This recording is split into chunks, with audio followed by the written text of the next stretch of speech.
Assalamualaikum warahmatullahi wabarakatuh. Pada kesempatan kali ini, saya akan membahas tentang penjualan secara kredit, wesel, dan angsuran untuk mata pelajaran akuntansi keuangan kelas 11 SMK Akuntansi. Kita langsung saja.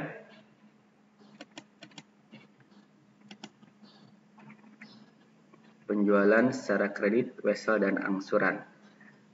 Kita mengenal istilah penjualan dalam perusahaan dagang, di mana perusahaan dagang ini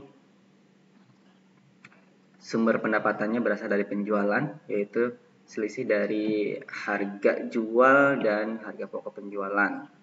Nah, di sini kita mengenal istilah penjualan secara kredit, wesel, dan angsuran. Kemudian juga nanti ada penjualan secara tunai ya. Yang akan kita bahas adalah secara kredit, wesel, dan angsuran. Ini merupakan KD 3.1 dan KD 4.1 ya untuk mata pelajaran akuntansi keuangan. Kita langsung saja ke kasus penjualan barang dagang secara kredit, wesel, dan angsuran. Yang pertama ini adalah secara kredit dan wesel ya. Sebagai contoh, bukti transaksinya di sini kita sedikit mengulas tentang dokumen transaksi penjualan secara kredit ini. Pertama ada kopnya perusahaan kita sendiri, yaitu PT Sakti Bandung. Misalkan kita sebagai staf keuangan di PT Sakti Bandung. Kemudian ada termin yang sebagai bukti bahwa ini adalah penjualan secara kredit ya, 2/10 N/30. Kemudian di situ ada kopi. Kopi di sini artinya bahwa dokumen transaksi ini bukan dokumen transaksi asli, tetapi kopi atau salinan, di mana dokumen transaksi yang asli itu diberikan kepada pembeli. Jadi kita sebagai penjual hanya memegang dokumen transaksi salinan atau kopi ya. Nah, untuk item-itemnya di situ bisa dilihat item barang dagang yang dijualnya ya, ada 2 item, kemudian ada jumlahnya, kemudian ada harga satuan dan sebagainya. Nah, sebelum kita ke pencatatan, akun apa saja sih yang terkait dengan penjualan secara kredit ini? Yang pertama, kita lihat di sini karena ini adalah penjualan, sudah otomatis ada sales ya, ada sales of merchandise atau penjualan ya. Kemudian ada apa lagi? Ada piutang karena penjualan secara kredit. Ada piutang atau account receivable. Kemudian karena kita menjual persediaan, maka ada merchandise inventory atau persediaan barang dagang. Nah, ini tergantung pencatatan apa sistem pencatatan yang digunakan ya. Untuk kali ini kita menggunakan sistem pencatatan perpetual ya. Jadi yang digunakan adalah ada merchandise inventory, kemudian ada sales of merchandise.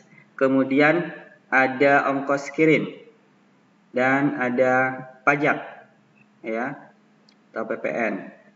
Nah, kita langsung saja ke pencatatannya.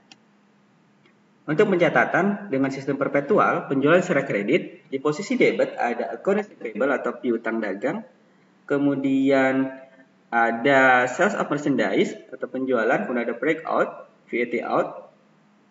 Dan selanjutnya ada cost of goods sold atau harga pokok penjualan dan merchandise inventory di posisi kredit. Karena barang yang kita jual sudah otomatis berkurang ya, maka merchandise inventory ada di posisi kredit. Kemudian ada COGS, ini ada harga pokok penjualan.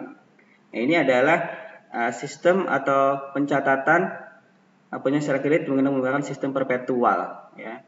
Nah, bagaimana dengan penjualan dengan wesel? Tidak jauh berbeda dengan penjualan secara kredit.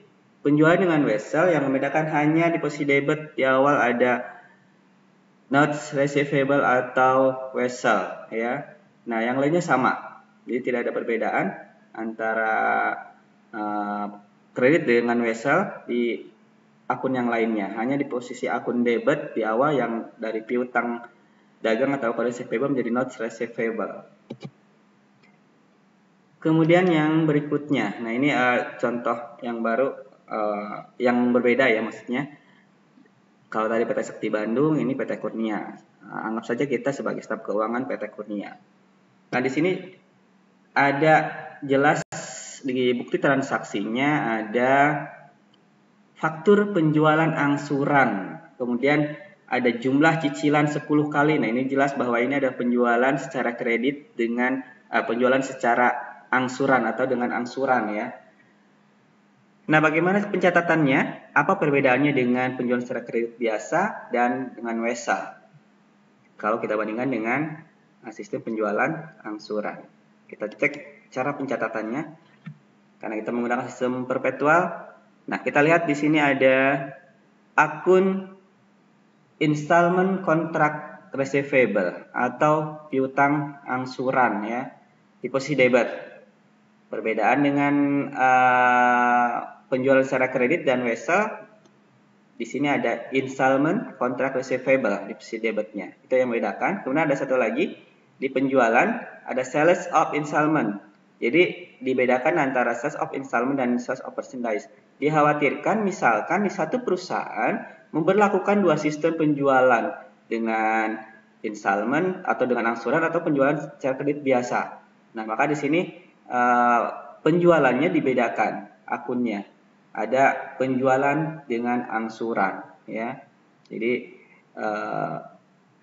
beberapa perusahaan mungkin memberlakukan satu jenis sistem penjualan misalkan dengan kredit saja atau dengan WESA, kemudian ada juga yang memang dengan angsuran saja, tetapi ada juga yang dengan kedua-duanya atau ketiga-tiganya. Nah, itu tergantung kebijakan perusahaan dagang itu sendiri. Jadi tidak harus menggunakan salah satunya saja gitu ya, tapi tergantung sistem penjualannya seperti apa yang digunakan dalam perusahaan tersebut.